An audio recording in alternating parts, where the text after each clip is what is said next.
ওলামায়ে কেরামগণ এসেছেন, আপনারা খুশি না বাজার?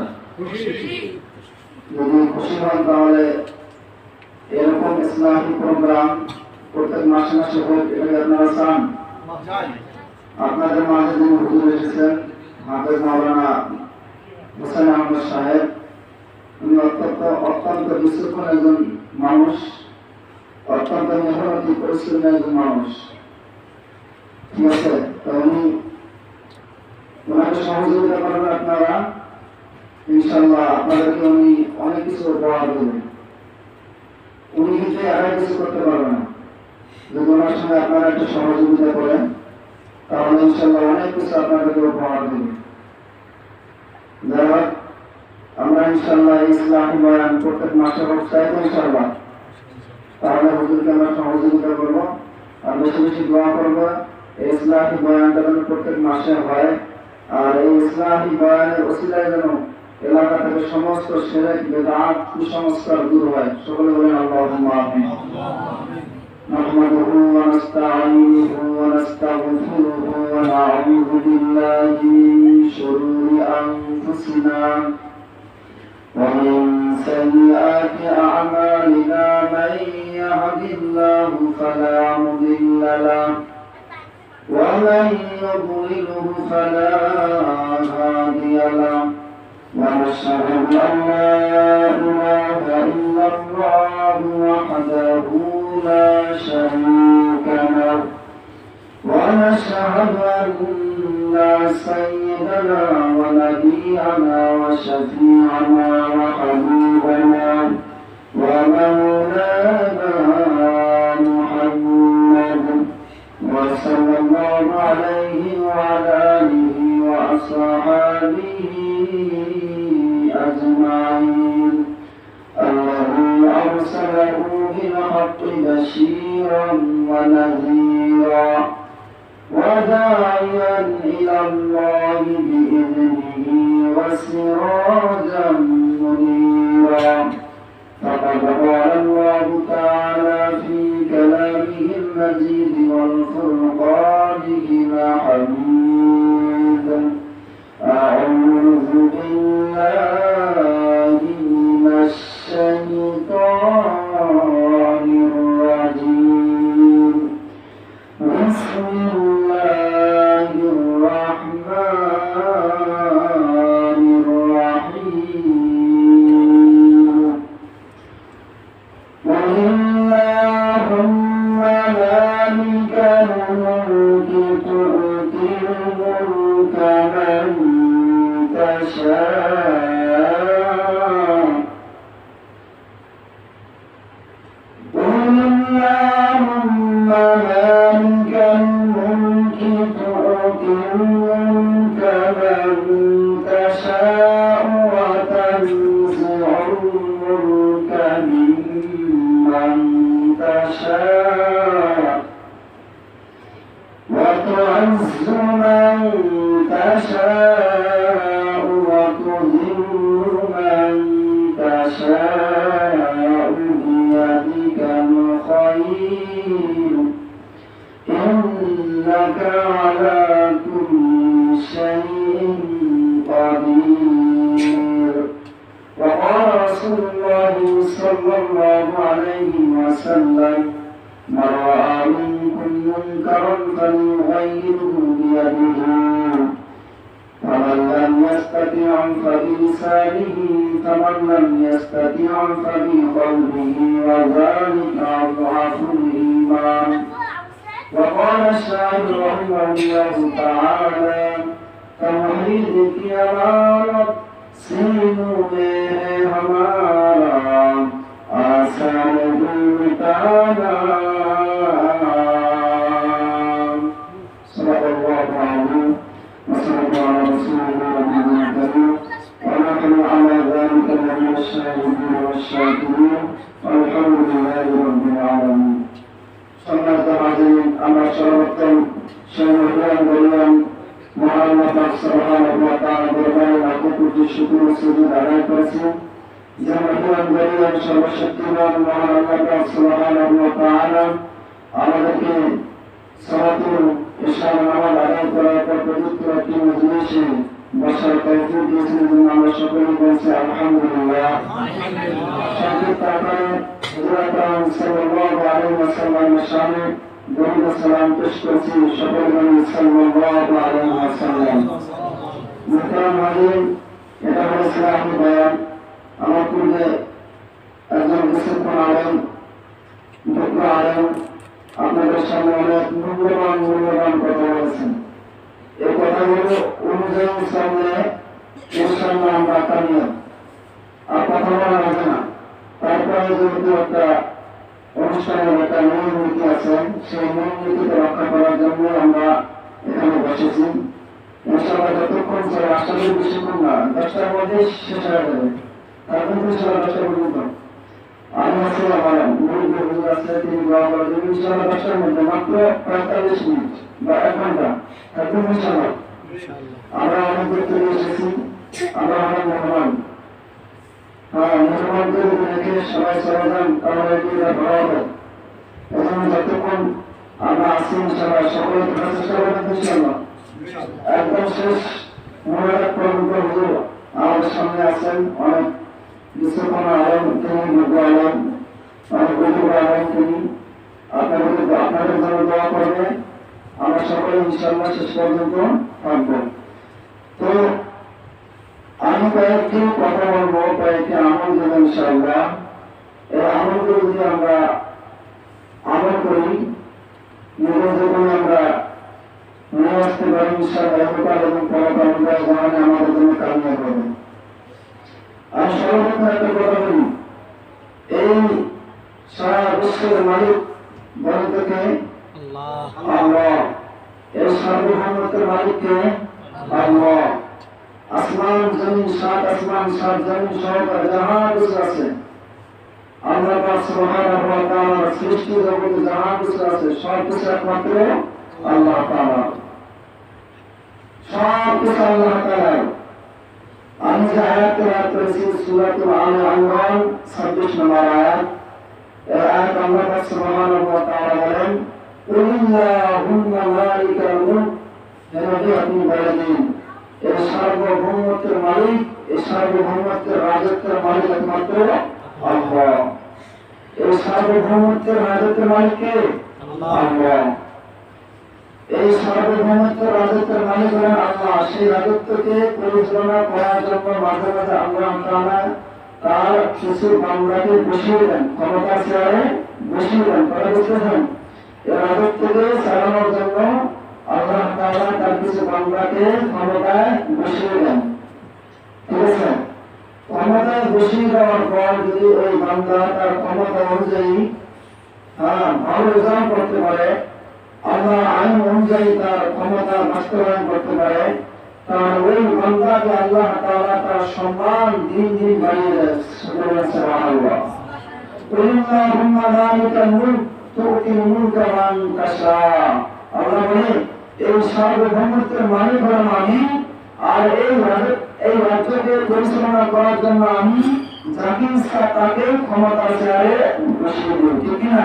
নাকি আমরা শুনছি আমরা ভোটে দাঁড়াইলাম আল্লাহ এরকম নাকি? না, আল্লাহ পরীক্ষা করে দেখেন যে আমার বান্দাটা ক্ষমতায় যাওয়ার পর সে কি করে, এটা পরীক্ষা করে দেখেন। এজন্য আল্লাহ তাআলা বলে, কুল্লাহুম্মা মালিকাল মুলক তুতিল মুলকা মান তাশা। আমি যাকে ইচ্ছা তাকে ক্ষমতার চেয়ারে বসাই। যদি সে উল্টা পাল্টা করে, যদি সে তার ক্ষমতা অপব্যবহার করে, আল্লাহ সুবহানাহু ওয়া তাআলা সে যদি তার ক্ষমতার ভালো ব্যবহার করে মান তাশা, আমি তাকে সম্মান দিই। আর যদি সে ক্ষমতার অপব্যবহার করে, তাহলে আমি আল্লাহ তাকে লাঞ্ছিত করি। সুবহানাল্লাহ। তো ক্ষমতা পাওয়ার পর যদি আমরা কি করি, সেটা ভালো ব্যবহার করি। যার কাছে যতটুকু ক্ষমতা আছে, আমাদের পরিবারের মধ্যে গার্জিয়ান অভিভাবক আছেন, অবশ্যই আমাদের ক্ষমতা আছে না? একটা পরিবার চালানোর জন্য ক্ষমতা আছে না? এই পরিবার চালানো এটা একজন পুরুষের ক্ষমতা আল্লাহ তাআলা দিয়েছেন। ওই পুরুষটা ক্ষমতা পাওয়ার পর যদি সে সুন্দরভাবে আল্লাহ আইন অনুযায়ী ক্ষমতা বাস্তবায়ন করে, আল্লাহ আইন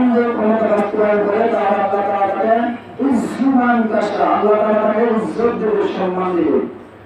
আর যে ব্যক্তি আল্লাহর ক্ষমতা, আল্লাহর প্রদত্ত ক্ষমতা পাওয়ার পরে যে ব্যক্তি ক্ষমতা অপচয় করবে, ক্ষমতা উল্টা পাল্টা ব্যবহার করবে, আল্লাহর জমিনে আইন বাস্তবায়ন করতে দিবে না, আল্লাহ রাব্বুল আলামিন ওই ব্যক্তিকে লাঞ্ছিত করতেই থাকবেন। ঠিক না? আল্লাহর জমিনে যারা আল্লাহর আইন বাস্তবায়ন করতে চায় না, তাদেরকে আল্লাহ রাব্বুল আলামিন লাঞ্ছিত করতেই থাকবে। এজন্য বলতেছি, ক্ষমতা পাওয়ার পর আল্লাহ তাআলা যাকে যতটুকু ক্ষমতা দিয়েছেন, এক নম্বর আমার হলো আমরা যতটুকু ক্ষমতা দিয়েছি, এই ক্ষমতার সুব্যবহার করা। তোমরা বলুন তো, ক্ষমতার সুব্যবহার করা। মাদ্রাসার মহাদান যিনি রয়েছেন, পরিচালক যিনি রয়েছেন, এনার হাতে আল্লাহ তাআলা মাদ্রাসা পরিচালনা করার জন্য ক্ষমতা দিয়েছেন, ঠিক কিনা? এখন এনারা ক্ষমতা পাওয়ার পর উল্টাপাল্টা করে এই ইতিপূর্বে যে সমস্ত ক্ষমতার ভর, অত্যাচার, জালিম গোষ্ঠী শাসক যারা রয়েছে, দেখবেন এদের অপতন হওয়ার মূল কারণ হলো ক্ষমতা অপচয়, অপব্যবহার করা, ঠিক কিনা? মোহাম্মদ বলেন, ফেরাউন বলেন, হামান বলেন, কারণ বলেন, আবু জাহেল বলেন, সাহেবা বলেন, কিন্তু ক্ষমতা দেওয়া ছিল। আল্লাহ রাব্বুল আলামিন তাদেরকে ক্ষমতা দিয়েছেন। এই ক্ষমতা অপব্যবহার করার কারণে তারা আজকে অপদস্থ হয়েছে, তারা আজকে অপদস্থ হয়েছে, তারা আজকে ধ্বংস হয়েছে। আমার ভাইরা, আমি আপনাদেরকে সর্বপ্রথম আমল দিতে চাই। আমি আমার নিজের জন্য সকলের জন্য বলতে চাই, আমাদের হাতে যতটুকু ক্ষমতা আছে, ক্ষমতার অপব্যবহারটা কোনো করা যাবে না, ঠিক না? আমরা ক্ষমতা অপব্যবহার না করি। এজন্য আল্লাহর কাছে ঘোষণা দেওয়া করতে হবে। ওই যে রেফারি যখন দেখবেন খেলায় কিছু প্লেয়ার আছে ভুল করে, কিনা? যখন একটা প্লেয়ার ভুল করে, ওই প্লেয়ারকে রেফারি সর্বপ্রথম হলুদ কার্ড দেখায়, কিনা? সর্বপ্রথম হলুদ কার্ড দেখায়। ওই একই প্লেয়ার একই ভুল যদি দ্বিতীয়বার করে, আবার ওই রেফারি করে আবার হলুদ কার্ড দেখিয়ে তাকে সাবধান করে দেয়, হে প্লেয়ার, তুমি ভুল ব্যবহার করতেছো, আর সন্তান ভুল করিও না। দ্বিতীয়বার তুমি ভুল করেছো, তৃতীয়বার তুমি ভুল করো, সীমা লঙ্ঘন করবে, সীমা লঙ্ঘন করলে তোমার জায়গা মাঠের মধ্যে হবে না। এরকম করে কিনা? তৃতীয়বার যখন ওই একই প্লেয়ার একই ভুল করে, ওই ব্যাপারে যখন মাঠ থেকে মাঠ থেকে বের করা যায়, ঠিক না? ঠিক তেমনই ভাবে আল্লাহ রাব্বুল আলামিন আমাদেরকে ক্ষমতা দিয়েছেন। যাদেরকে ক্ষমতা দিয়েছেন, আজকে যারা দেশ পরিচালনা করতেছে, এমপি, মন্ত্রী, মেম্বার, যারা আলহামদুলিল্লাহ হয়েছি, আলহামদুলিল্লাহ, শুকরিয়া, ভালো। তবে ক্ষমতা যদি অপচয় করি, অপব্যবহার করি, আল্লাহ রাব্বুল আলামিন বারবার সাবধান করে দেয়। কখনো এই ক্ষমতা অপব্যবহার করার কারণে কখনো আল্লাহ তাআলা ঘূর্ণিঝড় দিয়ে সাবধান করে দেয়, কখনো আপনার জলশ্বাস দিয়ে আল্লাহ তাআলা সাবধান করে দেয়, কখনো বিভিন্ন ধরনের অতিবৃষ্টি, অনাবৃষ্টি, এ সমস্ত তুফান দিয়ে আল্লাহ রাব্বুল আলামিন সাবধান করে দেয়। তারপরে যদি বান্দারা তার ক্ষমতা অপব্যবহার করে, আল্লাহ রাব্বুল আলামিন তাকে লাল কার্ড দেখিয়ে পরিবর্তন করে দেয়, ঠিক কিনা?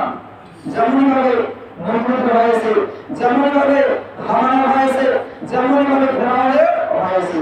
সুতরাং এক নম্বর আমল হলো, আমরা আমাদের হাতে যতটুকু ক্ষমতা আছে, এই ক্ষমতা অপব্যবহার না করা। বিশেষ করে যারা আমরা ইন্ডাস্ট্রিয়াল যারা আছি, এদেরকে সাবধান হতে হবে, এদেরকে সাবধান হতে হবে। কারণ আল্লাহ রাব্বুল আলামিন ছাড় দেয়, কিন্তু ছেড়ে দেয় নাই। অপব্যবহারের 2 নম্বর কারণ হলো, আজকে সারা বিশ্বের যতগুলো জুলুমবাজ শাসনকর্তা রয়েছে, সমস্ত শাসনকারী জুলুমবাজ অত্যাচারের শাসনদের অপপতন হওয়ার একমাত্র মূল কারণ হলো তারা ক্ষমতার অপব্যবহার করেছে। 2 নম্বর তাদের অপপতনের মূল কারণ হলো অহংকার। কি? 2 নম্বর মূল কারণ হলো অপপতনের অন্যতম কারণ থেকে আরেকটা কারণ হলো অহংকার। কি ভাই? অহংকার। অহংকার হলো এমন একটা জঘন্যতম কঠিন গুনাহ, এটা এমন একটা জঘন্যতম কঠিন গুনাহ যে কঠিন গুনাহকে আল্লাহ তাআলা বরদাস্ত করেন না। আল্লাহ কি করেন না? বরদাস্ত করেন না। কারণ এই অহংকার হলো আল্লাহ তাআলার সাথে, আল্লাহ তাআলার সাথে মনের ব্রাহ্মণকে শেষ করবে। কয়টা আমল দিলাম? এক নম্বর আমল কি বলেন তো? ক্ষমতার অপব্যবহার করা যাবে না। খেয়াল থাকবে।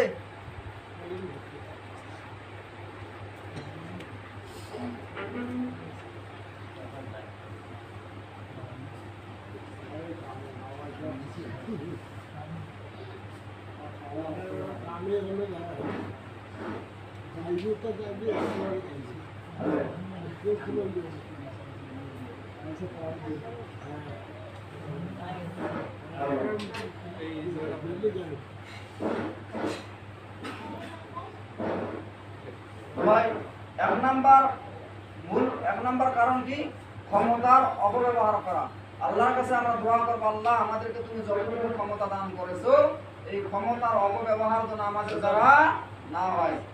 সকলে বলে আল্লাহুম্মা আমিন। 2 নম্বর হলো অধঃপতনের। মানুষের অধঃপতন কেন হয়? মানুষের অধঃপতনটা কেন হয়? মানুষ ধ্বংস কেন হয়? এর অন্যতম কারণগুলোর মধ্যে থেকে আরেকটা কারণ হলো অহংকার। কি ভাই? অহংকার।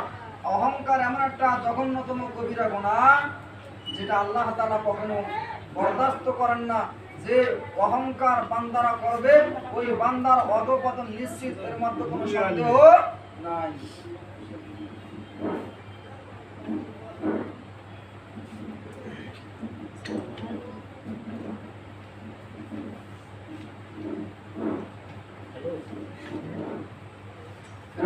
কথা বুঝতেছেন? তারা 2 নম্বর হলো অহংকার করা। আল্লাহ রাসূল সাল্লাল্লাহু আলাইহি ওয়াসাল্লাম বলেন, অহংকার হলো আল্লাহ তাআলার চাদর, আর যে ব্যক্তি আল্লাহ তাআলার চাদর নিয়ে টানাটানি করবে সে টানাটানি করতেছে। আলহামদুলিল্লাহ। অহংকার আল্লাহ তাআলার চাদর, আর যেই ব্যক্তি অহংকার নিয়ে টানাটানি করবে, আজকে আমরা 2 টাকার মালিক হয়ে 2-3টা বাড়ির মালিক হয়ে সামান্য টাকা পয়সার মালিক হওয়ার পর আজকে আমরা জমিনের মধ্যে অহংকার করে, জমিনের মধ্যে গর্ব করে, তারপর থেকে আজকে আমরা জমিনের মধ্যে চলাফেরা করি কিনা ভাই? অথচ জমিনটা হলো আল্লাহ তাআলার। সেই জমিনের মধ্যে চলতে হলে নম্রতার সাথে, ভদ্রতার সাথে চলতে হবে। হুকুমকার আল্লাহ। আল্লাহ রাব্বুল আলামিন সূরাতুল বাকারার মধ্যে বলেন, ওয়া ইবাদুর রাহমানিল্লাযীনা ইয়ামশুনা আলাল আরদি হাওয়া। আমার বান্দা তোমার আমার প্রিয় বান্দা, আমরা তোমাদের এক নম্বর করুন, তোমাদের জমিনে যখন চলে তখন নম্রতার সাথে, ভদ্রতার সাথে তোমাদেরকে চলতে হবে। সুবহানাল্লাহ। লাউনা মানে ভদ্রতার সাথে, মাননীয় বিনয়ের সাথে তোমাদের জমিনে চলতে হবে। ভদ্রতার সাথে আপনাকে মাননীয়, আপনাকে ভদ্রতার সাথে জমিনে চলতে হবে, কারণ আল্লাহ তাআলা। 2 নম্বর সবক পেলাম আমরা যে 1 নম্বর সবক ক্ষমতার অপব্যবহার করা যাবে না। 2 নম্বর সবক হলো আল্লাহ রাব্বুল আলামিনের হুকুম কোন বান্দার জন্য অহংকার প্রযোজ্য নয়। শুধুমাত্র অহংকার হলো আল্লাহ রাব্বুল আলামিনের জন্য। আল্লাহ রাব্বুল আলামিন বলে, ওয়ালা উল কিবরিয়াউ ফিস সামাওয়াতি ওয়াল আরদ। আসমান এবং জমিনের মধ্যে যত অহংকার, যত গর্ব, যত অহমিকা, যত আপনার যত রকম শ্রেষ্ঠত্ব, বড়ত্ব রয়েছে, সব কিছু আল্লাহ রাব্বুল আলামিনের জন্য। সব কিছু আল্লাহ রাব্বুল আলামিনের জন্য। কোন বান্দার জন্য অহংকার মানায় না, কোন বান্দার জন্য অহংকার মানায় না। এজন্য আল্লাহ রাব্বুল আলামিন নিষেধ করে দিয়েছেন, ওয়ালা তামশি ফিল আরদি মারাহা। হে আমার বান্দারা, তোমরা জমিনের মধ্যে অহংকারের বশবর্তী হয়ে চলাফেরা করো না। অহংকারের বশবর্তী হয়ে চলাফেরা করে তোমরা কি করবে? জমিনটাকে ফাটাতে পারবে না, তোমরা জমিনটাকে ফাটাতে পারবে না। তোমরা কি পাহাড়টাকে চূর্ণ বিচূর্ণ করতে পারবে না? তাও তো পারবে না। সুতরাং অহংকার করে চলাফেরা করতে হবে। এজন্য ভাইরা আমার, যতদিন পৃথিবীর জমিনে থাকবো, বসবাস করবো, যতদিন আমরা হায়াত আছে, আমরা এখান থেকে নিয়ত করি আমরা আর কোনোদিন অহংকার করবো না। অহংকারের মূল পয়েন্ট অনেকগুলো রয়েছে। আল্লাহ রাসূল সাল্লাল্লাহু আলাইহি ওয়াসাল্লাম 2টা পয়েন্ট বলে দিয়েছেন, আল কিবরু বাতারুল হক ওয়া গামতুন নাস। আল্লাহ রাসূল সাল্লাল্লাহু আলাইহি ওয়াসাল্লাম বলেন, অহংকারের মূল পয়েন্ট 2টা, তার মধ্যে একটা হলো সত্যকে ভাঙা চাপা দিয়ে মিথ্যা বানানো। অনেক আছে না সমাজের মধ্যে, টাকার কারণে, টাকার দাপটে, ক্ষমতার দাপটে, আপনার ক্ষমতার দাপটে, টাকা পয়সার দাপটে সত্য বিষয় জানে যে এই বিষয়টা সত্য, জানে যে বিষয়টা সত্য, জানা সত্ত্বেও তারা কি করে ভাঙা চাপা দিয়ে জিনিসটাকে মিথ্যা বানানোর জন্য চেষ্টা করে। আল্লাহ রাসূল বলে, এরা যে সত্যটাকে ভাঙা চাপা দিয়ে মিথ্যা বানাইলো, মূলত এরা অহংকার করলো। আর এরা যে অহংকার করলো, অহংকার করার কারণে তাদের স্থান জাহান্নামে হবে। সকলে বলে আলহামদুলিল্লাহ। এজন্য ভাইরা আমার, অহংকার করা যাবে না। 2 নম্বর পয়েন্ট কি করলাম? অহংকার করা যাবে না।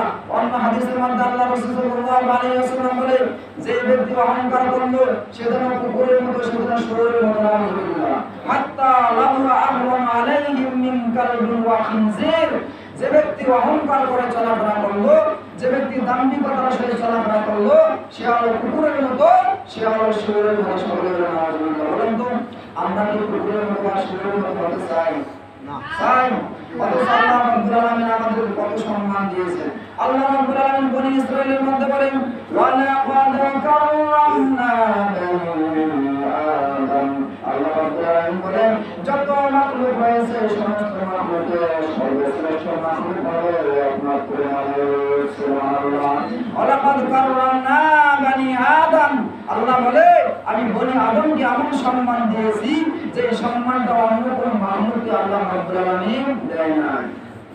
তুমি মাটির আদমকে প্রথম সৃষ্টি করিয়া ঘোষণা দিলে তুমি, ঘোষণা দিলে তুমি শ্রেষ্ঠ বলিয়া, তাই নূরের ফেরেশতা করে আদমকে সেজদা, তাই নূরের ফেরেশতা করে আদমকে সেজদা, সবার চেয়ে দিলে তুমি আদমকে সম্মান। আল্লাহ আল্লাহ তুমি জানলে জানানো, সুস্থরাতে দেয় না গো তোমার গুণগান। সুবহানাল্লাহ। তাহলে মানুষকে সম্মান করেছেন কে? আল্লাহ। যে আল্লাহ আমাদেরকে সম্মান করেছেন, সেই আল্লাহর ইবাদত করা দরকার আছে না নাই? আছে না নাই ভাইরা আমার? আজকে থেকে ইনশাআল্লাহ ওই আল্লাহর ইবাদত করব, তো কমসে কম 5 ওয়াক্ত নামাজ যথাসময়ে ইনশাআল্লাহ আমরা আদায় করব। তো 2 নম্বর আমল, অহংকার করা যাবে না। অধপতনের সারা বিশ্বের যতগুলো জালেম, স্বৈরাচারী, ফ্যাসিবাদী যত সরকার রয়েছে, যত এমপি, মন্ত্রী, ক্ষমতাধর শাসক রয়েছে, তাদের অধপতনের অন্যতম কারণের মধ্যে থেকে আরেকটা কারণ হলো অহংকার। ঠিক কি না? তারা অহংকারের বশবর্তী হয়ে মানুষকে দাম দেয় নাই, যারা অজ্ঞ তাদেরকে দাম দেয় নাই, যার কারণে আল্লাহ রাব্বুল আলামিন তাদেরকে ধ্বংস করেছেন, তাদের পতন অনিবার্য হয়েছে। আজকে আমাদের অহংকার করি, তাহলে আমাদের পতন অনিবার্য। এজন্য ভাইরা আমার, সাবধান, অহংকার করা যাবে না।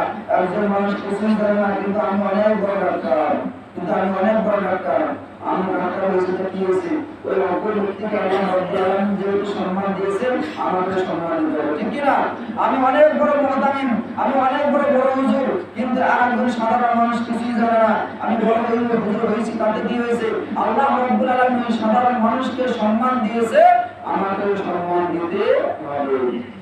প্রিয় ভাইরা আমার, 3 নম্বর অধপতনের কারণ হলো আত্মতৃপ্তি। কি ভাই? 3 নম্বর কি? আত্মতৃপ্তি। আত্মতৃপ্তি বুঝেন? আত্মতৃপ্তি মানে নিজেকে নিজে অনেক কিছু ভাবা, নিজেকে নিজে অনেক কিছু মনে করে, আরে ভাই আমার তো টাকা আছে, পয়সা আছে, বাড়ি আছে, গাড়ি আছে, গাড়ি আছে, ক্ষমতা আছে, আমার কি আমি কি বলবো, এরকম ভাব নেয় কিনা সমাজের মধ্যে আছে না নাই ভাইরা? বলেন তো, এরকম ভাব যারা নেয় তাদেরকে একটা উদাহরণ দিই। ওই যে ঘুড়ি ছিল, ঘুড়ি যেগুলো আকাশে ওড়ে, ঘুড়ি যখন আকাশে ওড়ে, দেখবেন পুরো আকাশটা ফাঁকা পেয়ে সে ঘুড়িটা নিজের আকাশটাকে নিজের মামুর বাড়ি মনে করে, নিজের মামুর বাড়ি মনে করে, একবার এদিকে দৌড়ায়, একবার এদিকে দৌড়ায়, একবার এদিকে নাচে, একবার ওদিকে নাচে, নাচে কিনা? হ্যাঁ। অথচ সে ভুলে গেছে তার নাকের ডগায় যে একটা দড়ি আছে, সেই দড়িটা আরেকজনের হাতে আছে, সেটা ভুলে গেছে, যার কারণে সে পুরো আসমানকে তার মামুর বাড়ি মনে করেছে। মামুর বাড়ি মনে করার পর সে যেখানে সেখানে ইচ্ছা মতো দৌড়াইতেছে। ঠিক কিনা? অথচ সে ভুলে গেছে তার নাকের দড়ি, তার নাকের ডগায় যে দড়ি রয়েছে, সেই দড়িটা একজনের হাতে আছে, সে ভুলে গেছে। দিন যখন শেষ, সন্ধ্যা যখন ঘনিয়ে আসে, ঘুড়ির মালিক আস্তে আস্তে সুতা টান দেয়, তাই কিনা? তখন ওই যে ঘুড়ির গায়ে ফিরে আসে, তার চেতনা ফিরে আসে, ভাই এখন তো বাঁচার কোনো উপায় নাই। ওই ঘুড়ি করে দেখবেন, ঘুড়ি ওই মালিকের হাতে ধরা দেয় না, সমাজে ধরা দেয় না। সে কি করে? বাজার, গাছ জঙ্গল এগুলো খোঁজে। হায় রে হায়, আমি যদি ওই মালিকের হাতে ধরা দেই, তাহলে ওই মালিক আমার গলার মধ্যে দড়ি লাগাই ওই ঘরে এক করে লটকায় রাখবে, এটা বলা আমার কোনো অপমান, এটা বলা আমার জন্য অপমান। ওই মালিকের হাতে ধরা দেওয়া যাবে না। কি করতে হবে? বাজারে আমাকে পুরো আত্মহত্যা করা লাগবে, জঙ্গলে পুরো আত্মহত্যা করা লাগবে। জঙ্গল না থাকলে, বাঁশঝাড় না থাকলে কমসে কম ওই যে বিদ্যুতের পোলগুলো আছে না নাই, বিদ্যুতের পোলে আপনাকে শর্টকে ওরা মানে চিন্তা করতেছে, বিদ্যুতের পোলে শর্টকে আমাকে আত্মহত্যা করতে হবে, তারপরে ওই যে আমাকে গলা দেওয়া যাবে না, কারণ আমার গলায় রশি লাগাইলে তারা ঘরের কোনার মধ্যে লটকাইয়া রাখবে, আর এটা হলো আমার প্রমাণ, ঠিক কিনা প্রিয় ভাইয়েরা আমার। কিন্তু সে জানে না শাস্ত্রার ফলাফল তুমি যেখানেই যাও না কেন, তোমার মালিক হলো শাস্ত্রার ফলাফল, শাস্ত্রার ফলাফল তুমি যেখানেই যাও না কেন, শাস্ত্রার ফলাফল তোমাকে ধরে আনবে, এটা শাস্ত্রার ফলাফলের কৌশল, ঠিক কি না? আর ওই ঘুড়ি যখন বাজারে যায়, ওই ঘুড়ি যখন বিদ্যুতের পোলে গিয়ে আটকা খায়, ওই শাস্ত্রার ফলাফল দেখবেন একটা কোঠা কিছুদিন আগে যে কোঠা আন্দোলন হলো, কোঠা আন্দোলন না বুঝছেন, কোঠা বোঝেন, শুকনো মাসের কোঠা হাতে নিয়ে ওই বিদ্যুতের উপরে থাকুক অথবা বাঁশঝাড়ের মাথায় থাকুক, ওখানে বাড়ি দিতে দিতে দিতে দিতে ওই ঘুরপিটারে নিচে নামায়, ঠিক কিনা ভাইয়েরা আমার। আমি সকলকে বলতে চাই, পৃথিবীর মধ্যে যারা স্বৈরাচারী শাসক রয়েছেন, আমি সবাইকে অনুরোধ করতে চাই, ওই যে ঘুরির ইতিহাসকে স্মরণ করুন। ঘুরি যেমন বাঁচার জন্য অনেক কৌশল অবলম্বন করে কিন্তু বাঁচতে পারে না, যারা স্বৈরাচারী শাসক রয়েছে, যারা ক্ষমতার অপব্যবহার করে, আল্লাহ রাব্বুল আলামিন তোমাদেরকে ছাড় দিয়েছে কিন্তু ছাড় ছেড়ে দেয় নাই, যখন সময় হবে আল্লাহ রাব্বুল আলামিন অবশ্যই তোমাদেরকে ধরে নিয়ে আসবে, শাস্তির মোকাবিলা কি করবে, এটা আল্লাহ সন্তান হবে। আত্মতৃপ্তি নয় কি হলো নিজেকে নিজে অনেক বড় মনে করা। অথচ কবি নজরুল বলেন, নিজেকে যে বড় বলে সে তো বড় নয়, বড় লোকে বড় বলে সে বড় হয়, ঠিক কিনা? নিজেকে যে বড় বলে সে তো বড় নয়, বড় লোকে যাকে বড় বলে সেই বড় হয়। 3 নম্বর আমল, আত্মতৃপ্তি করা যাবে না, এগুলো কিন্তু অধঃপতনের যে কেউ করুক, আমি যদি ক্ষমতা পাওয়ার পর অপব্যবহার করি আমার অধঃপতন নিশ্চিত, এর মধ্যে কোনো সন্দেহ নাই। আমি যদি অহংকার করি, বান্দা হয় অহংকার করি, আমি আল্লাহর চাদর নিয়ে টানাটানি করতেছি, আমি অহংকার করলে আপনি নিশ্চিত থাকবেন আপনার পতন অনিবার্য, আপনার ধ্বংস অনিবার্য, আপনার জন্য জাহান্নাম অনিবার্য, কেউ ঠেকাইতে পারবে না। 3 নম্বর হলো আত্মতৃপ্তি, নিজেকে নিজে অনেক কিছু মনে করা যাবে না, আপনার খেয়াল করতে হবে আমি যে সমাজে বসবাস করি, এই সমাজের লোকেরা আমার কতটুকু ভালোবাসে, ঠিক কিনা? আমাদের কতটুকু চায় তারা, এই অনুযায়ী আপনাকে চিন্তা ভাবনা করতে হবে, সেই অনুযায়ী চলাফেরা করতে হবে। 3 নম্বর কারণ হলো 3 নম্বর কারণ হলো হিংসা। কি ভাই? হিংসা এটা এমন একটা মারাত্মক জঘন্যতম গুনাহ। আল্লাহ রাব্বুল আলামিন হিংসা থেকে বাঁচার জন্য একটা আয়াত নাযিল করেছেন বান্দাদেরকে শিক্ষা দেওয়ার জন্য। আল্লাহ বলে, বান্দারা হিংসা একটা মারাত্মক একটা জঘন্যতম বিষয়, যে বিষয়টা তোমাদেরকে বরবাদ করে দেবে, যে বিষয়টা তোমাদেরকে ধ্বংস করে দেবে, তোমাদেরকে হালাক করে দেবে, এই জঘন্যতম বিষয়টা থেকে বাঁচার জন্য আমার কাছে দোয়া করে।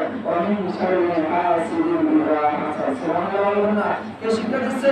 আল্লাহ রাব্বুল আলামিন শিক্ষা দিচ্ছে, অমিন শাররি হাসিদিন ইযা হাসাদ। আয় আল্লাহ, হিংসা থেকে আমাদেরকে রক্ষা করো। সুবহানাল্লাহ। সকালবেলা সন্ধ্যাবেলা এই দোয়াগুলো করবেন, সূরা ফালাক, সূরা নাস, এগুলো সকালে সন্ধ্যায় আমল করবেন ইনশাআল্লাহ। কোনো হিংসা আমাদের গায়ে লাগবে না ইনশাআল্লাহ, দোয়া করবেন এগুলো। আর বিষয়টা হলো, আজকে আমাদের দেশে যে রাজনীতিগুলো চলতেছে, এই রাজনীতি হলো হিংসার রাজনীতি, ঠিক কিনা ভাইরা? একটু বলি, সত্য কথা, কোরআন হাদিসের কথা অবশ্যই বলতে হবে। বর্তমান সমাজে যেগুলো রাজনীতি চলতেছে, এগুলো হলো হিংসার রাজনীতি, ঠিক কিনা? বিএনপি আসলে আওয়ামী লীগের মারে, আওয়ামী লীগ আসলে বিএনপির মারে, জাতীয় পার্টি আসলে সকলকেই মারে, ঠিক কিনা ভাইরা? এটা হলো হিংসার রাজনীতি। এই হিংসার রাজনীতি আমরা চাই না। অথচ ইসলাম শিক্ষা দেয় হিংসা ছাড়া রাজনীতি। আল্লাহ রাসূল সাল্লাল্লাহু আলাইহি ওয়াসাল্লাম যখন মক্কা বিজয় করলেন, আল্লাহ রাসূল সাল্লাল্লাহু আলাইহি ওয়াসাল্লাম মক্কার মধ্যে প্রবেশ করলেন, মাথা নিচু করে মক্কার মধ্যে প্রবেশ করলেন। উম্মে হানি রাদিয়াল্লাহু তাআলা আনহার ঘরে সর্বপ্রথম করলেন, সেখানে 8 রাকাত নফল নামাজ আদায় করলেন। সেই 8 রাকাত নফল নামাজকে বলা হয় সালাতুল ফাতাহ, অর্থাৎ বিজয়ের নামাজ। কিসের নামাজ ভাইরা? বিজয়ের নামাজ। ইসলামে বিজয়ের নামাজ আছে এটা আমরা জানি না, অথচ কোনো কিছু একটা বিজয় লাভ করতে পারলে নামাজ পড়তে করতে হয়, রোজা রাখতে হয়, এগুলো রাখা সুন্নাত। আল্লাহ রাসূল সাল্লাল্লাহু আলাইহি ওয়াসাল্লাম সর্বপ্রথম মক্কায় অবতরণ করেছেন, তিনি মাথা নিচু করেছেন, অহংকার করেন নাই। আরে আমার আজকে মক্কা বিজয় হয়েছে, আমি কি হইলাম রে, এরকম আল্লাহ রাসূল করেন নাই। পুরো সাহাবায়ে কেরাম এরকম করেন নাই। আল্লাহ রাসূল নম্রতার সাথে, ভদ্রতার সাথে সাহাবায়ে কেরামদের সঙ্গে নিয়ে মক্কার মধ্যে প্রবেশ করলেন। মক্কার মধ্যে প্রবেশ করার পর ওখানে হানিয়ে ঘরে ঢুকলেন। সর্বপ্রথম সালাতুল ফাতিহা 8 রাকাত নামাজ আদায় করলেন। এটাকে বলা হয় বিজয়ের নামাজ। সুবহানাল্লাহ। প্রিয় ভাইরা আমার, আল্লাহ রাসূল সাল্লাল্লাহু আলাইহি ওয়াসাল্লাম নামাজ পড়ার পর মক্কার কাবা শরীফের মধ্যে ঢুকলেন। কুরাইশদেরকে ডেকে বললেন, ইয়া মক্কা, হে মক্কার কুরাইশরা, আজকে তোমরা কি মনে করো তোমরা যে আমাদের নির্যাতন করেছে, তুমি মুসলিমরা সারা করেছে, হযরত বিলাল রাদিয়াল্লাহু তাআলা আনহুকে অনেক কষ্ট দিয়েছে, তোমরা কি জানো ভুলে গেছো এগুলো? আল্লাহ রাসূল বলতেছে, তোমরা কি এগুলো ভুলে গেছো? তোমাদেরকে আজকে কি মনে হয়, তোমাদের কি মনে হয় আজকে কি বিচার করবে? তোমাদের সকলেই এক বাক্যে উত্তর দিয়েছে, জানেন? সকলেই এক বাক্যে উত্তর দিয়েছে, আল্লাহু আকবার। সকলেই এক বাক্যে উত্তর দিয়েছে, আখুন ইবনুল কারীমুন। আল্লাহ রাসূল সাল্লাল্লাহু আলাইহি ওয়াসাল্লাম বলতেছে, আখুন কারীমুন, আপনি তো হলেন দয়ার ভাই, আপনি তো হলেন দয়ালু, আমাদের কোনো চিন্তা নাই। আপনি যে ওইদিকে এসেছেন আমরা জানি, আপনাদের উপর আমরা অনেক অত্যাচার স্টিমুলার চালাইছি, তারপরে আমরা কোনো ভয় পাই না, কারণ আপনি হলেন দয়ার, আপনি হলেন দয়ার একজন আল্লাহর রাসূল, আপনি হলেন দয়ালু, এই জন্য আমাদের কোনো ভয় নাই। আল্লাহ রাসূল সাল্লাল্লাহু আলাইহি ওয়াসাল্লাম সঙ্গে সঙ্গে বললেন, যাও আজকে আমি তোমাদেরকে সাধারণ ক্ষমা করে দিলাম। সুবহানাল্লাহ। আল্লাহ রাসূল সাল্লাল্লাহু আলাইহি ওয়াসাল্লাম ক্ষমতা হাতে দিয়েছেন, হাতে পাওয়ার পর অনেক কিছু করতে পাইতেন কিনা? পাইতেন কিনা বলে বলেন? হ্যাঁ, অনেক কিছু করতে পারতেন, কিন্তু আল্লাহ রাসূল কিছুই করেন নাই, সাধারণ ক্ষমা ঘোষণা করে দিয়েছেন। হযরত ইউসুফ আলাইহিস সালাম নাম শুনছেন, একজন আল্লাহর নবী। হযরত ইউসুফ আলাইহিস সালাম তিনি তার ভাইরা হযরত ইউসুফ আলাইহিস সালামকে যখন মার ধরে করে বের করে দিল বাড়ি থেকে, কুয়ার মধ্যে ফেলে দিল, হযরত ইউসুফ আলাইহিস সালাম মিশরের বাদশা যখন হলো, ইউসুফ আলাইহিস সালামের সঙ্গে তার ভাইদের সাক্ষাৎ হলো। ইউসুফ আলাইহিস সালামের ভাইরা যখন তার ভাইকে চিনতে পারলো, এটা আমাদের ছোট ভাই হযরত ইউসুফ আলাইহিস সালাম, তখন ইউসুফ আলাইহিস সালামের ভাইরা থরথর করে কাঁপতেছে, হায় হায়, আমরা ছোট্টবেলায় আমাদের ভাইকে অনেক অত্যাচার করেছি, অনেক মারধর করেছি, আজকে দেখা পেয়েছে সে ভাই, সে আজকে বাদশা, সে আজকে রাজা, হায় রে হায়, কি হয় আজকে আমাদের কি হয় আল্লাহ ভালো জানে। সঙ্গে সঙ্গে যখন ইউসুফ আলাইহিস সালাম বিষয়টা বুঝতে পারলেন, ভাইরা ভয় পাইতেছে, ইউসুফ আলাইহিস সালাম ঘোষণা দিলেন, লা তাসলিমু আলাইকুম ইয়াউম, হে আমার ভাইরা, টেনশন করার কারণ নাই, চিন্তা করার কোনো কারণ নাই, আমি তোমাদেরকে ক্ষমা করে দিলাম। সকলে বলেন সুবহানাল্লাহ। ভাইরা আমার, হিংসার রাজনীতি ইসলাম শিক্ষা দেয় না, হিংসার রাজনীতি ইসলাম শিক্ষা দেয় না। এজন্য আমরা চাই দুনিয়ার মধ্যে, দেশের মধ্যে যে রাজনীতিগুলো হবে এগুলো হবে হিংসা মুক্ত রাজনীতি হতে হবে, ঠিক কিনা? যারাই আসে ভাইরা, বিএনপি আসলে ওরা দেখবেন ওই যে বিএনপি কারা কারা আছে, এই চিন্তা করতে করতে করতে করতে এদের দিন যায়। আওয়ামী লীগ আসলে মুজিব, শেখ মুজিবের পরিবারের কারা আছে, এগুলো চিন্তা করতে করতে দিন যায়। দেশের জন্য কি চিন্তা করে? দেশের জন্য চিন্তা করার সময় আছে? এদের চিন্তা হলো হিংসা, এদের চিন্তা হলো হিংসা। এজন্য আমরা হিংসার রাজনীতি চাই না। আগামীর বাংলাদেশ ইসলামের বাংলাদেশ, ভাই এটাই সুবর্ণ সুযোগ ইসলামকে ক্ষমতায় বসানো। আমরা যারা সচেতন বর্গ যারা আছি, আমাদের এটাই কিন্তু সুবর্ণ সুযোগ ইসলামী রাষ্ট্র কায়েম করা। এই সুযোগ যদি আমরা হাতছাড়া করি, ভাই আমাদের মতো কপাল করা আর কেউ নাই, আমাদের মতো কপাল করা আর কেউ নাই। এজন্য আমরা যারা আছি ইসলামের সামনে, আমরা ইনশাআল্লাহ এই কোরআনের আইন আল্লাহর জমিনে বাস্তবায়ন হবে, আমরা ইনশাআল্লাহ চাই তো সকলে। এই পেশায় আল্লাহ দুই হাত তুলে দেবে, আল্লাহকে দেখেন, আল্লাহ এই বাংলার জমিনে আল্লাহ তোমার আইন বাস্তবায়ন করো, আল্লাহ তোমার আইন এই পার্লামেন্টে সংসদের মধ্যে বাস্তবায়ন করো, আল্লাহ তোমার আইন এই বাংলাদেশের পার্লামেন্টের সংসদে বাস্তবায়ন করে আমাদেরকে শান্তি দান করো, সকলে আল্লাহুম্মা আমিন। ইনশাআল্লাহ আগামী দেশ ইসলামের বাংলাদেশ, আগামী দেশ ওলামায়ে কেরামদের বাংলাদেশ। ভাইয়েরা আমার, আমি আপনাদেরকে বলতে চাই, ওলামায়ে কেরাম আসমানের নিচে জমিনের উপরে সর্বশ্রেষ্ঠ জাতি। এই জাতিটা কখনো কোনো মানুষের অকল্যাণ চায় না, এই জাতিটা কখনো কোনো মানুষের খারাপ চায় না। মুসলমান তো দূরের কথা, হিন্দু বৌদ্ধ খ্রিস্টান এই ওলামায়ে কেরামদের কাছ থেকে উপকৃত আছে, ঠিক কিনা? আজকে যারা বন্যার্থ, যারা যাদের আজকে বাড়ি ঘর ডুবে গেছে, শুধুমাত্র মুসলমানদের ডুবছে, হিন্দুদের ডুবে নাই, দেখবেন লক্ষ লক্ষ ওলামায়ে কেরাম তারা তাদের কাছে ত্রাণ নিয়ে যাইতেছে, নিজের পকেটের টাকা খরচ করে হিন্দুদের বাড়ি বাড়ি যাইতেছে, হিন্দুদের বাড়ি বাড়ি গিয়ে তাদেরকে খাবার দিতেছে। কয়েকদিন আগে আন্দোলন হইল, হিন্দুদের মন্দির, হিন্দুদের গির্জা, খ্রিস্টানদের গির্জা, বৌদ্ধদের বিহার, এগুলো ওলামায়ে কেরামরা তারা পাহারা দিয়েছে যাতে করে এদের মন্দিরগুলো, এদের উপাসনাগুলোর কোনো ক্ষতি না হয়। ঠিক কিনা ভাইরা? আমি বলবো যারা অনেকে প্রশ্ন করে, হুজুর ইসলাম যদি ক্ষমতায় আসে, ইসলাম যদি ক্ষমতায় আসে তাহলে আমরা হিন্দুরা, আমরা বৌদ্ধরা, আমরা খ্রিস্টানরা কি পারবো, কি না হবে? আমি বলবো ইসলাম যদি ক্ষমতায় আসে, বর্তমান হিন্দু, বৌদ্ধ, খ্রিস্টানরা যতটুকু উপকৃত হচ্ছে, যতটুকু সুবিধা সুযোগ পাইতেছে, ইসলাম ক্ষমতা আসলে ইনশাআল্লাহ তাদের সুযোগ সুবিধা হবে। ঠিক কিনা ভাইরা? ঠিক কিনা? আওয়ামী লীগের নেতা অথবা বিএনপির নেতা অথবা অন্য কোনো রাজনীতি যারা করে তাদের নেতা দেখছেন কোন মন্দির পাহারা দিতে, কোন খ্রিস্টানদের গির্জা পাহারা দিতে, বৌদ্ধদের বিহার পাহারা দিতে দেখছেন? একমাত্র দেশে তারা ওলামায়ে কেরামগণ লাকুদ্দিন হুকুম বলে আল্লাহ বলে ধর্ম যার যার উৎসব তার তার, ধর্ম যার যার উৎসব তার তার।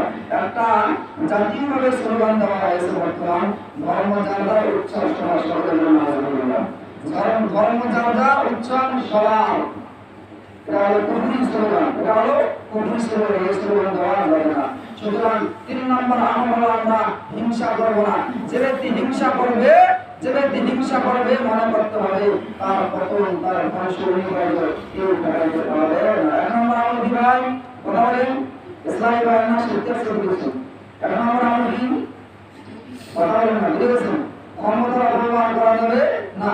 সে যেই হোক, আমরা পরিবারের মধ্যে ক্ষমতা আছে তো, ক্ষমতা পেয়ে পরিবারের মধ্যে স্ত্রীর উপর অন্যায় অত্যাচার করা যাবে না, বা ভাইদের উপর অন্যায় অত্যাচার করা যাবে না। যেহেতু ক্ষমতা আমার, আমি বলে ভাই আমি যা আছে তাই করতে পারবো না, এটা করা যাবে না। ইসলাম যাহা বলে সেটাই করতে হবে, ইসলাম যাহা বলে সেটাই করতে হবে, ক্ষমতার অপব্যবহার করা যাবে না। 2 নম্বর হলো হিংসা করা যাবে না। 3 নম্বর হলো অহংকার করা যাবে না। 4 নম্বর হলো আত্মতৃপ্তি করা যাবে না, মানে নিজেকে অনেক কিছু মনে করা যাবে না। যারা নিজেকে অনেক কিছু মনে করে, আমি মনে করি এরা প্রকাশ করে, ঠিক কিনা? এটা ভাইয়েরা আমার 4 নম্বর চলে গেল। 5 নম্বর হলো লৌকিকতা। 5 নম্বর কি? অধঃপতনের আজকে সারা বিশ্বের যতগুলো শাসক বলগুলো অত্যাচারী যারা শাসক রয়েছে, তাদের অধঃপতনের অন্যতম কারণ একটা কারণ হলো লৌকিকতা, মানুষ দেখানো কাজ। ঠিক কিনা? এরা হলো মানুষ দেখানো কাজ, অধিকাংশ কাজগুলো মানুষ দেখানো করে, আল্লাহকে রাজি খুশি করার জন্য কোনো কাজ করে না। এই যে মেট্রো রেল, কক্সবাজার বাজারের ক্যানেল, আপনার পদ্মা সেতু, এগুলো অধিকাংশ জনগণের স্বার্থে, আপনাদের জনগণকে খুশি করার জন্য, আল্লাহকে খুশি করার জন্য করতে। আশা করি তাদের কত আজকে হয়েছে না। তারা নিজের নাম ঘোরানোর জন্য বিভিন্ন কৌশলে তারা অনেক কিছু করেছে, দেশটাকে শেষ করেছে, দেশটাকে এজন্য বলতেছি লৌকিকতা করা যাবে না। আল্লাহ রাব্বুল আলামিন বলেন ফাওয়াইলুল লিল মুসাল্লিন আল্লাযীনা হুম আন সালাতিহিম সাহুন আল্লাযীনা হুম রাউন।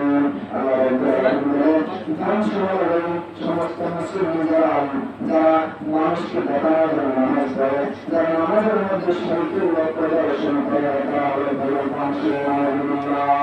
অনেকে আমরা আছি বাবা মা সাথ দেয়, এজন্য মসজিদের মধ্যে আসে নামাজ পড়ার জন্য। অনেকে সাথ দেয়, অনেকে স্ত্রী সাথ দেয় নামাজ পড়ার জন্য, স্ত্রীকে পড়ার জন্য নামাজ পড়ে। এই লৌকিকতা, লৌকিকতা করবে, মানুষকে দেখানোর জন্য কাজ করবে, রোজা রাখবে মানুষকে দেখানোর জন্য, মানুষ আল্লাহ বলে রাখবে, হাজির সাহেব বলে রাখবে, এই জন্য কাজ করবে। মানুষ দান করবে, মানুষ বিভিন্ন রকমের সম্মান করবে, এই জন্য সে দান সৎকা করে। আল্লাহ রাব্বুল আলামিন বলতেছে তুমি যতই দান সৎকা করো না কেন, তুমি যদি আমাকে খুশি করার জন্য দান সৎকা করো না, নামাজ আদায় করো না, হজ করো না, যাকাত করো না, আমি খাওয়াই মুসলমান তোমাকে ধ্বংস। তুমি ধ্বংসপ্রাপ্তদের খাতার মধ্যে আছো। যেহেতু তোমার সমস্ত আমল লৌকিকতা, মানুষ দেখানো, কার থেকে বানো? মানুষ দেখানো। আলহামদুলিল্লাহ, কিয়ামতের ময়দানে একটা হাদিস রয়েছে, আল্লাহ রাব্বুল আলামিন যারা নামাজ পড়ছে, যারা জীবনে কোনো গুনাহের ভারে দাঁড়ায় নেই, গুনাহের কাছে যায় না, এই সমস্ত মানুষদেরকে আল্লাহ তাআলা ভরে জাহান্নামে দিবে। এরকম হাদিসের মধ্যে এসেছে যারা শহীদদেরকে আল্লাহ রাব্বুল আলামিন জাহান্নাম তোমাদের দেওয়ার আগে যা শহীদরা বলবে আল্লাহ আমি তো তোমার জন্য শহীদ হয়েছি, আল্লাহ বলবে কি করো আমার জন্য শহীদ হয়েছে, তুমি তো শহীদ হয়েছে উঠ দেখানোর জন্য, উঠে তোমাকে শহীদ করে এই জন্য তুমি যুদ্ধের ময়দানে গিয়ে শহীদ হয়েছে, লোক তো তোমাকে শহীদ করে দিয়েছে, তোমার জন্য শহীদ মিনার তৈরি করেছে, আর সেটা তো হয়ে গেছে, সেটা তো তুমি পেয়ে গেছো দুনিয়ার মধ্যে, তুমি যেহেতু আজকে আমার জন্য শহীদ হওয়া নাই, আজকে তোমার জন্য জানানো সকলে আলহামদুলিল্লাহ। আমার এমন কিছু লোক আসবে যারা দান করেছে, অনেক দান করেছে, তাদেরকে আল্লাহ জাহান্নামে দিবে, আল্লাহ সারা জীবন আপনার জন্য দান করেছে, আপনার রাস্তায় ব্যয় করেছে, আপনার রাস্তায় খরচ করেছে, জাহান্নামে কেন দিবেন? আল্লাহ বলে আমার জন্য তুমি করো না, কিন্তু মানুষ করার জন্য করেছো, মানুষ তোমাকে দানবীর করবে, মানুষ তোমাকে দানশীল করবে, এই জন্য তুমি দান করছো, তোমাকে তোমার দানশীল বলেছে, তোমাকে তোমার দানবীর বলেছে, তোমাকে তোমার দুনিয়ার মধ্যে ভালোবেসেছে, সেটা তুমি পেয়ে গেছো, আজকে তুমি জাহান্নামে যাও। এইভাবে অনেকগুলো কথা রয়েছে, এজন্য লৌকিকতা করা যাবে না। যে ব্যক্তি লৌকিকতা করবে, যে ব্যক্তি লৌকিকতা করবে, নিশ্চিত মনে করবেন তার অধঃপতন, তার পতন রয়েছে, এর মধ্যে কোনো সন্দেহ নাই। টাটকা প্রমাণ আমাদের যিনি বেশিরভাগী সরেছে সরকার ছিলেন, তিনি যে তাহাজ্জুদ নামাজ পড়েন, ভাই তাহাজ্জুদ নামাজ পড়া করে রাত 2টা বা 3টা নামাজ, রাত 2টা বা 3টা তাহাজ্জুদ নামাজ পড়ে, রাত 2টা 3টা তাহাজ্জুদ নামাজ পড়ে, সেটাও হয়ে যায় নাউজুবিল্লাহ। রাত 2টা 3টা তাহাজ্জুদের নামাজ পড়ো মিয়া, ওই সময় মিডিয়া কোথায় পায়? ওই সময় মিডিয়া কোথায় পায়? সাংবাদিক কোথায় পায়? তোমার যদি লোক দেখানো না হতো তাহলে তোমার তাহাজ্জুদ নামাজ পড়া মিডিয়ার মধ্যে ভাইরাল হতো না। ফজরের নামাজ পড়ে সকাল, ফজরের নামাজ পড়ে কোরআন তেলাওয়াত করে আমাদের নেত্রী, আলহামদুলিল্লাহ খুব ভালো খুশি হয়েছি। কিন্তু সকালে ফজরের নামাজ পড়ে কোরআন তেলাওয়াত করে এটাও ভাইরাল, এটাও ভাইরাল। এত সকালবেলা ফজরের নামাজ পড়ে কোন সাংবাদিক, কোন মিডিয়া আপনার কাছে আসলো যে যে আপনাকে ভাইরাল করে দেবেন? অবশ্যই এটা লোক দেখানো, লোক দেখানো না হলে আপনার তাহাজ্জুদ, আপনার কোরআন তেলাওয়াত ভাইরাল হইতো না, ঠিক কিনা ভাইরা আমার? আজকে এই লৌকিকতার কারণে আমি মনে করি এটা একটা অন্যতম কারণ হাসিনা সরকারের পতন হওয়া, ঠিক কিনা ভাইরা আমার? এজন্য আমরা সকলেই, এটা সকলের জন্য, শুধুমাত্র এমপি মন্ত্রী যারা আছে তাদের জন্য নয়, এটা আমাদের সকলের জন্য, সকলের জন্য যারা আমরা আছি লৌকিকতা করা যাবে না। ইমাম মুয়াজ্জিন মুফতি মুহাদ্দিস যারা আমরা আছি লৌকিকতা জঘন্যতম একটা করে দেব না, জঘন্যতম একটা কবির হলো না। ওয়াইলুল মুসাল্লিন আল্লাযীনা হুম আন সালাতিহিম সাহুন আল্লাযীনা হুম রাহুন। মানুষের সমস্ত মুসলিম যারা নামাজের মধ্যে শরীয়ত পরিদর্শন করে, নামাজের মধ্যে কোনো খেয়াল নাই, নামাজের মধ্যে কোনো মনোযোগ নাই, নামাজের মধ্যে দুনিয়া আজেবাজে চিন্তা, আর যারা মানুষ দেখানো নামাজ পড়ে, মানুষ দেখানো কাজকর্ম করে, এরাই বলে মানুষ সকলে বলে নামাজ পড়ে। 5 নম্বর কারণ হলো যেহেতু সময় সংক্ষিপ্ত, 5 নম্বর অধঃপতনের কারণ হলো আজকে আমরা যদি অধঃপতন হতে না চাই, আমাদের আজকে ধ্বংস হতে না চাই, এই আমলগুলো ইনশাআল্লাহ সফল করে দেবো, বলবো ইনশাআল্লাহ। 1 নম্বর আমল হলো ক্ষমতার অপব্যবহার করা যাবে না, 2 নম্বর আমল হলো অহংকার করা যাবে না, 3 নম্বর আমল হলো হিংসা করা যাবে না। তুমি যে হিংসা করতেছো মানুষকে, ভাই একটা কথা স্মরণ রাখবেন, তুমি যার জন্য হিংসা করতেছো সে ক্ষতিগ্রস্ত হতে পারে না হতে পারে, কিন্তু তুমি যে ক্ষতিগ্রস্ত হবে এর মধ্যে কোনো সন্দেহ নাই, এর মধ্যে কোনো সন্দেহ নাই। 3 নম্বর আমল কারো দুর্বল হিংসা করা যাবে না। 4 নম্বর আমল হলো আত্মতৃপ্তি, নিজে নিজে অনেক কিছু মনে করা যাবে না। 5 নম্বর হলো ভাইরা লৌকিকতা। 5 নম্বর কি? লৌকিকতা দ্বারা আমার মনে দ্বারা কাজ করা যাবে না। শেষ করে দেবেন সবাই, সবাই কিছু বুঝতে পারছেন? বুঝতে পারছেন? 6 নম্বর হলো মানুষের অধঃপতনের 6 নম্বর কারণ হলো আজকে সারা বিশ্বের যতগুলো জুলুমবাজ অত্যাচারী শাসক রয়েছে, আর এমনকি যারা দানবীর যারা ধ্বংস করে রয়েছে, তাদের অধঃপতনের অন্যতম কারণের মধ্যে থেকে আর একটা কারণ হলো কৃপণতা। কি ভাই? কৃপণতা। ভাইরা আমার, কৃপণতা এটা কিন্তু জঘন্যতম একটা গুনাহের কাজ। কৃপণতা করা যাবে না ভাইরা আমার। আল্লাহ রাব্বুল আলামিন বলে মানুষের ওই সমস্ত যারা পেছনে এবং সামনে যারা কি করে মানুষের সমালোচনা করে, তাদের জন্য ভাষণ করে নাউজুবিল্লাহ। এগুলো আমাদের একটা হাসনা নাই ভাইরা। শয়তান যে এমন মনে ঢুকে যায়, চায়ের দোকান ছোট্ট ছোট্ট ভাইরা চায়ের দোকানগুলো আছে, 1 কাপ চা হাতে আর একটা সিগারেট হাতে, 2 হাতে 2 যন্ত্র, আর মুখে আছে মানুষের সমালোচনা, ঠিক কিনা ভাইরা? 2 হাতে শয়তানের 2টা যন্ত্র, মানুষের সমালোচনা করতেই আসি, শয়তানের দিক দিয়ে আমাদের মধু ঢেলে দিতেই আছে, কি মজা।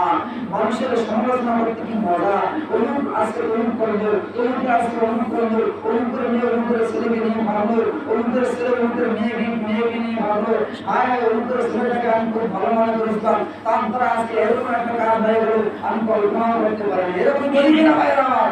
আল্লাহ বলে ওই গুল্লি গুল্লি ঘুমাজাতের ঘুমাজা ধ্বংসের ঘুমাদের জঙ্গল, যারা সামনে এবং পেছনে কি করে বিরোধ করে সমালোচনা করে। মাইকের আওয়াজ যত যায় মহিলা মামলেরা, আপনারা আপনাদের জবানকে সামলান, আপনারা আপনাদের জবানকে সামলান। আপনারা যে জাহান্নামে যাবেন তার অন্যতম একটা কারণ হলো এই যে বিরোধ করা, সমালোচনা করা। আজকে কিন্তু আমরা একজন মহিলা কালো বলে যে সুন্দরী মহিলা, ওই সুন্দরী মহিলা কালো মহিলার বিরুদ্ধে বন্ধন দাবি করা, ঠিক কিনা? এজন্য মহিলা মামলেরা আমার, জান্নাতে যাইতে হলে কমসে কম আপনাকে মানুষের সমালোচনা বন্ধ করতেই হবে, বন্ধ করতেই হবে। কোনো মানুষের সমালোচনা করা যাবে না। মানুষের সমালোচনা না করাটা খরচ, আর করাটা হারাম। মানুষের সমালোচনা না করা খরচ, করাটা হারাম। কারণ থাকবে তো 6 নম্বর আমল হলো মানুষের সমালোচনা করা যাবে না। 7 নম্বর আমল হলো কিরপুরতা। কি ভাই? কিরপুরতা করা যাবে না। ওই যে কারণ কিছু হযরত মুসা আলাইহিস সালাম জানার জন্য অনেক ধন সম্পদ, আর সম্পর্কে মুসা আলাইহিস সালামের ভাই হয়। কি হয়? সম্পর্কে মুসা আলাইহিস সালামের ভাই হয়। বনি ইসরায়েলের গোষ্ঠী তো তারা কি ভাই? তারা নবীকে সম্মান করে না। কোন করে কথা বলে? এ মুসা, তোরা আল্লাহ কয়, আল্লাহ গুনাহ আমাদের এরকম করে অসম্বোধন করতো। তো কারণকে মুসা আলাইহিস সালাম বলতো, হে কারণ তোমার তো অনেক সম্পদ, তুমি যাকাত দাও। কারণ বলে এগুলো আমি কামাইছি, নিজের হাতে কামাইছি, এগুলো কেন আমি যাকাত দেবো, এগুলো কেন আমি যাকাত দেবো? যখন যাকাত দেওয়ার জন্য বলছে, কি ঘোষণা করেছে? আল্লাহ রাব্বুল আলামিন তাকে ছাড়েন নাই। আল্লাহ রাব্বুল আলামিন তাকে কি করেছেন? তাকে মাটির মধ্যে বসে দিয়েছেন। সবাই যেন আল্লাহ আল্লাহ এগুলো আজাদ থেকে আমাদের রক্ষা করো, এই সমস্ত আজাদ থেকে আমাদেরকে রক্ষা করো। এখনো কারণ কিয়ামত পর্যন্ত, এখনো কারণ মাটির নিচে ডুবতেই আছে এবং কিয়ামত পর্যন্ত ডুবতেই থাকবে। কারণ কি? কিরকমতা। মুসা আলাইহিস সালাম বলেছিলেন তুমি যাকাত দাও, তুমি দান করো, সে অস্বীকার করলো। বরঞ্চ কি করলো? মুসা আলাইহিস সালামকে লাঞ্ছনা করার জন্য, লাঞ্ছিত করার জন্য একটা বেশ্যা মেয়েকে ভাড়া করলো, মুসা আলাইহিস সালামের বিরুদ্ধে নেমে দিল। আল্লাহ রাব্বুল আলামিন ওই বেশ্যা মহিলার অন্তরটাকে পরিবর্তন করে দিল। আল্লাহ রাব্বুল আলামিন বেশ্যা মহিলার অন্তরটাকে পরিবর্তন করে দেওয়ার পর মুসা আলাইহিস সালাম যেখানে বয়ান করতেছেন সেখানে গেলেন, তার পক্ষে কথা বললেন। মুসা আলাইহিস সালাম সেই বিচার আল্লাহর কাছে দিলেন। আল্লাহ রাব্বুল আলামিন জমিনকে বলল, ও জমিন ঘেরাও করো। সঙ্গে সঙ্গে মুসা কারণকে জমিন ঘেরাও করলো। আস্তে আস্তে পলাইতেছে, কারণ মনে করতে যায় জমিনের মধ্যে ঘেরা আছে, জমিন করতেছে উঠতে পারতেছে না, আস্তে আস্তে হাঁটু করে মধ্যে যায়। আমার মনে করেন ভাই বোনের সমস্যা হয়েছে, উঠতে চেষ্টা করতে পারেন, আস্তে আস্তে গলা পর্যন্ত ডুবে যায়, আস্তে আস্তে গলা পর্যন্ত ডুবে যায়, কিন্তু লাস্ট শেষ। মুসা আলাইহিস সালাম বলে, মুসা আমাকে ক্ষমা করো, আমাকে ক্ষমা করো। মুসা আলাইহিস সালাম ক্ষমা করে নাই। আল্লাহ রাব্বুল আলামিন তাকে ধ্বংস করে দিয়েছে। এই ইতিহাসকে সামনে রেখে আমি সকলকে বলতে চাই, আমরা যারা ধনাঢ্য রয়েছি, যারা আমরা টাকার কালো পাহাড় বিদেশে পাচার করতেছি, যারা আমরা ব্যাংক ব্যালেন্স করতেছি, অসহায় মানুষদেরকে না দিয়ে, এতিম মিসকিনদেরকে না দিয়ে, আমরা যাদেরকে দেওয়া হক তাদেরকে না দিয়ে আমরা আমাদের কালো টাকার পাহাড় জমাইতেছি। ভাইয়ের আমার, এই সম্পদ আমি ভালো করে বলি শোনো, এই সম্পদ আপনাকে জাহান্নামে নিয়ে যাবে, এর মধ্যে কোনো সন্দেহ নাই। আল্লাহ বলে,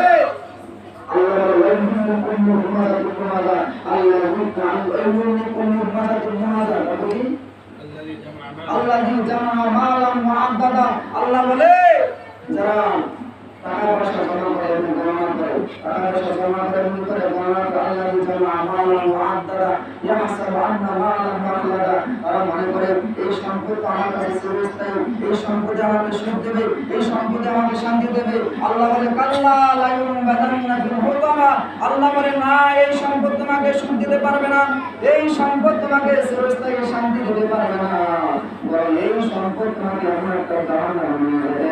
সেই জাহান্নামের নাম হলো আল্লাহ রাব্বুল আলামিনের প্রচলিত একটা আগুন, যার নাম হলো জাহান্নাম। নাম কি? হুতামা। এই হুতামা নামক জাহান্নামে তোমাকে তোমার সম্পদগুলো নিয়ে যাবে। আর হুতামা নামক জাহান্নামের আগুনগুলো কেমন? আল্লাহ বলেন আল্লাতী তাত্তালিউ আলাল আফিদা। দুনিয়ার যে সমস্ত আগুন আছে এই আগুনগুলো ভাইয়েরা আমার যেখানে ধরবে সেখানেই ব্যথা করবে, সেখানেই কষ্ট লাগবে, সরাসরি শুধুমাত্র পরিবন্ধক হবে। কিন্তু জাহান্নামের হুতামা নামক আগুন এমন একটা আগুন, আল্লাহ বলে আল্লাতী তাত্তালিউ আলাল আফিদা, যেখানেই আগুন ধরবে সর্বপ্রথম তোমার কলিজাটা জ্বালিয়ে পুড়িয়ে ছারখার হয়ে যাবে। নাউযুবিল্লাহ। এটা হলো হুতামা। এটা হলো হুতামা। এই হুতামা হলো যারা ধনাত্মবান, যারা মানুষকে টাকা পয়সা না দিয়ে টাকার কালো পাহাড় জমিয়েছে, বিদেশে পাচার করে বিদেশে বেগম পাড়া বানিয়েছে, যারা আজকে যে সমস্ত এমপি মন্ত্রী দেশের টাকা পয়সা লুট করে, যারা আজকে বিদেশে পাচার করে, যারা আজকে বিদেশে পালিয়ে গিয়েছে, এইদেরকে আল্লাহ রাব্বুল আলামিন এই সমস্ত সম্পদ দিয়ে এদেরকে জাহান্নামের মধ্যে নিয়ে যাবে। সূরা তাওবার মধ্যে আল্লাহ তাআলা বলে ইয়াউমা ইউহমা আলাইহা ফি নারি জাহান্নামা। আল্লাহ বলে তাদের সম্পদ, যে সমস্ত সম্পদ রয়েছে এই সম্পদগুলো কিয়ামতের ময়দানে জাহান্নামের মধ্যে উত্তপ্ত করা হবে। সেই উত্তপ্ত সম্পদগুলো দিয়ে তাদের কপালে, তাদের পিঠে, তাদের ললাটের মধ্যে দাগ দেওয়া হবে, শাক দেওয়া হবে। তারপর বলা হবে আমাকে শুনুন, আমাকে শুনুন, আমি হলাম ওই সম্পদ, যেই সম্পদ তুমি এতিম অসহায় মিসকিনদেরকে না দিয়ে তুমি জ্বালাইছিলে। আমি হলাম সেই সম্পদ। সেই সম্পদ আজকে তোমাকে কষ্ট দিতেছে, শাস্তি দিতেছে, তোমাকে জাহান্নামে নিয়ে আসছে। নাউযুবিল্লাহ। আল্লাহ সকলকে হেফাজত করুন। ভাইরা আমার বেশি কথা বলবো না, সময় সংযুক্ত। আর হুজুর রয়েছেন 1 নম্বর আমল কি ভাই? ইসলামী বয়ান শিক্ষা নিবেদন। এগুলো সবার জন্য প্রয়োজন, আমাদের সকলের জন্য, আমার জন্য। 1 নম্বর, যার যেটা ক্ষমতা আছে ক্ষমতা অপব্যবহার করা যাবে না। ক্ষমতার অপব্যবহার করে কি হবে? হাসিনার মতো প্রথম হওয়া লাগবে। ভাইরা আমার, আপনারা কি কল্পনা করতে পারেন? আমার তো এখনো মনে হয় না যে হাসিনা বাংলাদেশ নয়। সত্যি আমার যদি এখনো মনে হয় না যে হাসিনা বাংলাদেশ নয়, এটা কল্পনার বাইরে। নিশ্চয়ই এর মধ্যে আল্লাহ রাব্বুল আলামিনের কুদরতি হাত রয়েছে, কুদরতি হাত রয়েছে। ভাইরা আমার, কি কষ্ট আয়না বানানো যে একটা জোড়া তৈরি করেছে, শত শত ওলামায়ে কেরামদেরকে কষ্ট দিয়েছে, শত শত মাজলুম মানুষদেরকে কষ্ট দিয়েছে। এই আপনার আল্লাহর দরবারে পৌঁছে গেছে। আল্লাহ বলে আমি ছেড়ে দিয়েছি, আমি ছাড় দেব, কিন্তু ছেড়ে দেব না, যখন পারবো তোমার বৃষ্টি সবাই শেষ করে ফেলবো। আল্লাহ রাব্বুল আলামিন সেই ওয়াদা ঠিক রেখেছেন। মজলুমদের আত্মা আল্লাহর দরবারে পৌঁছে গেছে। আল্লাহ রাব্বুল আলামিন সামান্য কোঠা কোড়ালে বললাম সামান্য কোঠা আন্দোলনের মাধ্যম দিয়ে আল্লাহ রাব্বুল আলামিন এত বড় একটা শক্তিশালী ক্ষমতাধর সরকারকে আল্লাহ তাআলা পতন করে দিলেন। সুবহানাল্লাহ। 1 নম্বর ক্ষমতা অপব্যবহার করা যাবে না। 2 নম্বর হিংসা করা যাবে না। 3 নম্বর কি করা? আত্মতৃপ্তি করা যাবে না। নিজে অনেক কিছু মানা যাবে না, যে আমি তো কিছু আমার কি হয়, আমার অনেক কিছু আছে, আমার এলেম আছে, আমার কালাম আছে, আমার জ্ঞান আছে, বুদ্ধি আছে, টাকা পয়সা ধন সম্পদ সব কিছু আছে, কে আমার টাকা, এরকম মনে করা যাবে না। 4 নম্বরে অহংকার না করা। 4 নম্বরে কি? হিংসা না করা। 5 নম্বরে লৌকিকতা না করা, মানুষ দেখানো আমল না করা।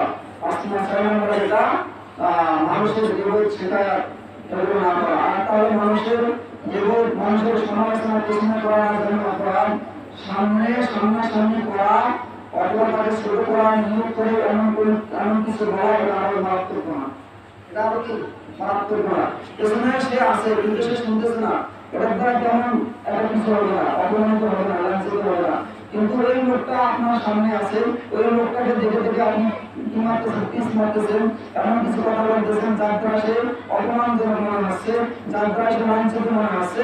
এরকম করলে এটা আর মারাত্মক জানাবো না। এজন্য ক্ষমতার কাজগুলো বলা হবে না। আল্লাহ বলে একজন বান্দার চোর হলেও সে আমার বান্দা, একজন বান্দার জেনাকার হলেও সে আমার বান্দা, একজন বান্দার সুন্নি হলেও সে আমার বান্দি, একজন বান্দি সে জঘন্যতম কবিরা গুনাহ করেওয়ালা সে হলেও সে আমার বান্দা। খবরদার এই বান্দার সমালোচনা করতে পারবে না, আমি তোমাকে অধিকার দিয়ে নিলাম। এই অধিকার শুধুমাত্র আমি আল্লাহ, শাস্তি দিলে আমি আল্লাহ দেব, মাফ করলে আমি আল্লাহ দেব। তুমি কে? বলবে তুমি কে? সে তো আমার দুনিয়া দেবে, সেটা আমার কি? আমার বান্দার দুনিয়া দেবের সন্তান, আমি তাকে সম্মান দিয়েছি, তুমি কে তাকে অসম্মান করা? ভাইরা আমার, এটা করা যাবে না। সবচেয়ে মানুষকে অবজ্ঞা করা সবচেয়ে বড় অহংকার। লাস্টের যেটা বললাম 7 নম্বর, কেউ উপমতা করা। এই কি উপমতা করা যাবে না। মাদ্রাসায় দান করবেন, এতিম বাচ্চারা খায়, শেষ করে দিল। এখন আপনারা যেটুকু পারেন নামাজ পড়ে আর উলামায়ে কেরাম যারা এখানে আছেন তাদেরকে সহযোগিতা করবেন। 1 নম্বর সহযোগিতা বাচ্চা দিবেন, কি দেবেন? বাচ্চা দিবেন তো ইনশাআল্লাহ, বাচ্চা দিবেন, তাদেরকে হাফেজ বানাবেন। 1 নম্বর সহযোগিতা। 2 নম্বর সহযোগিতা সময় দিবেন, কি দেবেন ভাই? সময় দিবেন, সময়টা সবচেয়ে বড় জিনিস, সময় দিবেন। 3 নম্বর সহযোগিতা বুদ্ধি দিবেন, পরামর্শ দিবেন, কেমনে মাদ্রাসাকে বিকল্প করা যায়, কেমনে মাদ্রাসাকে আরো এগিয়ে নেওয়া যায়, এরকম পরামর্শ দিবেন। 4 নম্বর হলো অর্থের দিক দিয়ে সহযোগিতা করবেন, কি করবেন? অর্থের দিক দিয়ে যতটুকু পারেন সহযোগিতা করবেন। ইনশাআল্লাহ আল্লাহ তাআলা আপনাদেরকে কৃপা এবং পরকালে অবশ্যই মুক্তি দান করবেন। যে কথাগুলো বললাম আল্লাহ তাআলা আমাদের সকলকে আমার প্রার্থনা দান করুন। পুরো বিষয় আমি আবার বলতেছি, এটা হলো ইসলাম বয়ান। আপনাদের ভালো লাগতেছে? সবাই বলেন ভালো লাগতেছে? ভালো না লাগলে বলেন না ভালো লাগছে না, ভালো লাগলে বলেন ভালো লাগতেছে না। স্পষ্ট করে বলেন ভালো লাগতেছে? ভালো লাগে এরকম বয়ান মাসিক ইসলাম বয়ান চান, ওদেরকে সহযোগিতা করবেন। অনেক খরচ হয়, মোটামুটি খরচ হয়, 10 টাকা 20 টাকা করে ভর্তি দেবেন। এখানে মাসিক দিতে পারবেন না ইনশাআল্লাহ, 10 টাকা 20 টাকা করে ভর্তি দেবেন। আর যারা এলাকার যুবক ভাইয়েরা আছেন তারা ওদের সঙ্গে পরামর্শ করে ওদেরকে সহযোগিতা করবেন, নিজেদের সময়টা দেবেন, ঠিক আছে? আল্লাহ সকলকে আমার প্রার্থনা দান করেন। যে কথাগুলো বললাম সর্বপ্রথম আমার প্রার্থনা দান করুন, তারপর আপনারা আমার প্রার্থনা দান করুন। এখন আমাদের গুরুজি নিয়ে এসেছেন, উনি অল্প সময়ের সংক্ষিপ্ত কিছু কথা বলেন। উনি যে কথাগুলো বলবেন একটু গুরুত্বপূর্ণ কথা বলবেন, আমার কিছু না, উনি অনেক গুরুত্বপূর্ণ কথা বলবেন, বেশিও না যায় 15-20 মিনিট, 15-20 মিনিটের মধ্যে ইনশাআল্লাহ বলা যাবে। কেউ 5 জন চলে যান, কেউ যাবে না। আমরা অনেক দূর থেকে এসেছি, আপনারা একটু সময় দেন, যদি কথা বলবেন وآخر دعوانا الحمد لله رب العالمين والسلام عليكم ورحمة الله وبركاته.